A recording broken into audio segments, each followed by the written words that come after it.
ನಮಸ್ಕಾರ. ನಾನಿದಿನ ತುಂಬ ಸರಳ ರೀತಿಯಲ್ಲಿ ಕ್ಯಾಪ್ಸಿಕಮ್ ರೈಸ್ ಬಾತ್ ಮಾಡ್ಕೊಂಡು ಬಂದಿದ್ದೀನಿ. ಬಹಳ ರುಚಿಯಾಗಿರುತ್ತೆ. ಬನ್ನಿ ಈಗ ಇದರ ವಿಡಿಯೋನ ನೋಡ್ತಾ ಹೋಗೋಣ. ಈ ಸ್ವಲ್ಪ ದೊಡ್ಡದಾದ ಒಂದು ಕ್ಯಾಪ್ಸಿಕಮನ್ನು ತೊಗೊಂಡಿದ್ದೀನಿ. ಕತ್ತಿ ಇಟ್ಕೊಂಡಿದ್ದೀನಿ. ಈಗ ಕ್ಯಾಪ್ಸಿಕಮನ್ನು 2 ಭಾಗವಾಗಿ ಮಾಡೋಣ. ಹಾಗೆ ಇದರ ತಲೆಯ ಭಾಗವನ್ನು ಹೀಗೆ ಕೈಯಲ್ಲಿ ಬಿಡಿಸ್ಬೇಕು. ಪಟ್ ಅಂತ ಬಿಡ್ಸೋಕ್ಕೆ ಬರುತ್ತೆ ನೋಡಿ, ಎಷ್ಟು ಈಸಿಯಾಗಿ ಅಂತ. ಹಾಗೆ ಇದರ ಚೊಟ್ಟು ಮತ್ತು ಒಳಗಿರುವ ತಿರುವನ್ನು ಹಾಕಬಾರ್ದು. ಹಾಗೆ ಕ್ಯಾಪ್ಸಿಕಮನ್ನು 1 ಇಂಚು ಉದ್ದಕ್ಕೆ ಉದ್ದವಾಗಿ ಸಿಗದು ಹೆಚ್ಚಬೇಕು.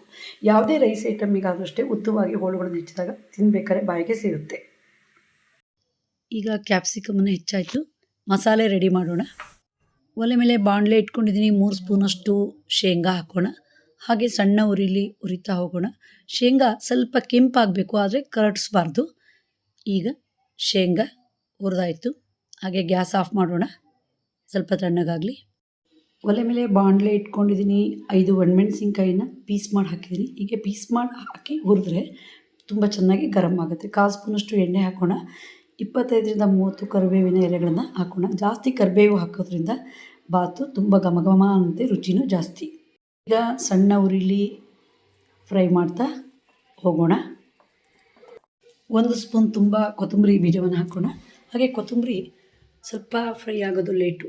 ಅದನ್ನು ಮುಟ್ಟಿದಾಗ ಪಟ್ಟಂತ ಹೊಡಿಬೇಕು, ಅಷ್ಟು ಚೆನ್ನಾಗಿ ಹುರಿಬೇಕು, ಇಲ್ಲಾಂದರೆ ಹಸಿರು ವಾಸನೆ ಬಂದುಬಿಡುತ್ತೆ. ಈಗ ಕೊತ್ತಂಬರಿ ಬೀಜ ಸ್ವಲ್ಪ ಫ್ರೈ ಆಗಿದೆ. 1/4 ಸ್ಪೂನಷ್ಟು ಜೀರಿಗೆ ಹಾಕೋಣ. ಜೀರಿಗೆನೂ ಅಷ್ಟೇ ಸ್ವಲ್ಪ ಪಟ ಅನ್ನೋವರೆಗೆ ಹುರಿತಾ ಹೋಗಬೇಕು. ಈಗ ಮಸಾಲೆ ಹುರಿದಾಯಿತು. ಹಾಗೆ ಗ್ಯಾಸ್ ಆಫ್ ಮಾಡೋಣ, ಸ್ವಲ್ಪ ತಣ್ಣಗಾಗೋಕ್ಕೆ ಬಿಡೋಣ. ಈಗ ಮಿಕ್ಸಿ ಜಾರ್ ತೊಗೊಂಡಿದ್ದೀನಿ. ಹುರಿದಿರೋ ಮಸಾಲೆ ಹಾಕಿದ್ದೀನಿ. ಹಾಗೆ ಒಂದ್ಸರಿ ಪುಡಿ ಮಾಡೋಣ. ಇದು ತುಂಬ ನಯಸ್ಸಾಗಲ್ಲ, ಯಾಕಂದರೆ ಶೇಂಗಾ ಹಾಕಿರೋದ್ರಿಂದ ಶೇಂಗಾ ಎಣ್ಣೆ ಬಿಟ್ಕೊಳ್ಳುತ್ತೆ. ಈಗ ಮಸಾಲೆ ರೆಡಿ ಆಯಿತು.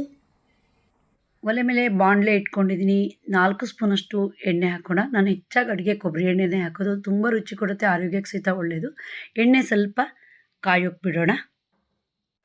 ಈಗ 1 ಸ್ಪೂನ್ ತುಂಬ ಕಡಲೆಬೇಳೆ ಹಾಕೋಣ. ಹಾಗೆ 1/4 ಸ್ಪೂನು ಉದ್ದಿನಬೇಳೆನ ಹಾಕೋಣ. ಪರಿಮಳಕ್ಕೆ ಪುನಃ ಕರಿಬೇವಿನ ಹೆಸಳನ್ನು ಹಾಕೋಣ. ಹಾಗೆ ಸ್ವಲ್ಪ ಫ್ರೈ ಮಾಡ್ತಾ ಹೋಗೋಣ. ಕಡಲೆಬೇಳೆ ಸ್ವಲ್ಪ ಕೆಂಪಾಗಬೇಕು.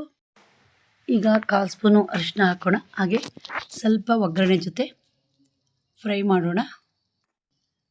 ಈಗ 1 ಸ್ಪೂನ್ ತುಂಬ ಸಾಸಿವೆ ಕಾಳು ಹಾಕೋಣ. ಯಾವಾಗಲೂ ಒಗ್ಗರಣೆಯಲ್ಲಿ ಕೊನೆಯಲ್ಲಿ ಸಾಸಿವೆ ಕಾಳು ಹಾಕಬೇಕು, ಅದು ಚೆನ್ನಾಗಿ ಚಟ್ಪಟ ಆಗಿಬಿಟ್ಬೇಕು. ಈಗ ಹೆಚ್ಚಿರುವ ದೊಣಮೆಣಸಿನ್ಕಾಯಿ ಹೋಳುಗಳನ್ನು ಹಾಕೋಣ. ಹಾಗೆ ಈ ಒಗ್ಗರಣೆ ಜೊತೆ ಸ್ವಲ್ಪ ಬಾಡಿಸೋಣ.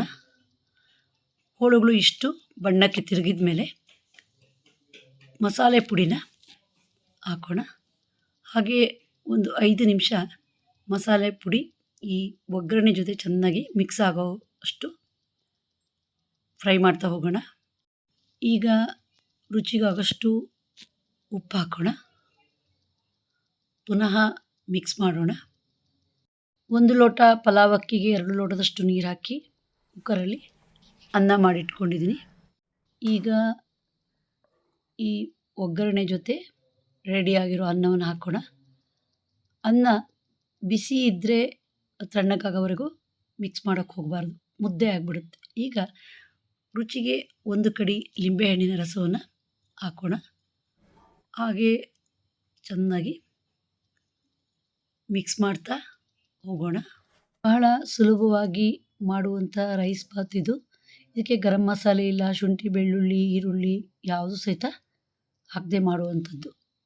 ಈಗ ಪರಿಮಳಕ್ಕೆ ಕೊತ್ತಂಬರಿ ಸೊಪ್ಪನ್ನು ಉದುರಿಸೋಣ. ಹಾಕಿ ಒಂದ್ಸರಿ ಮಿಕ್ಸ್ ಮಾಡೋಣ. ರುಚಿಯಾದ ಕ್ಯಾಪ್ಸಿಕಮ್ ರೈಸ್ ಬಾತು ರೆಡಿ ಆಯಿತು. ಇದಕ್ಕೆ ನಂಚ್ಕೊಳ್ಳೋಕ್ಕೆ ಮೊಸರು ಬಜ್ಜಿ ಏನು ಬೇಡ, ಹಾಗೆ ತಿನ್ಬೋದು.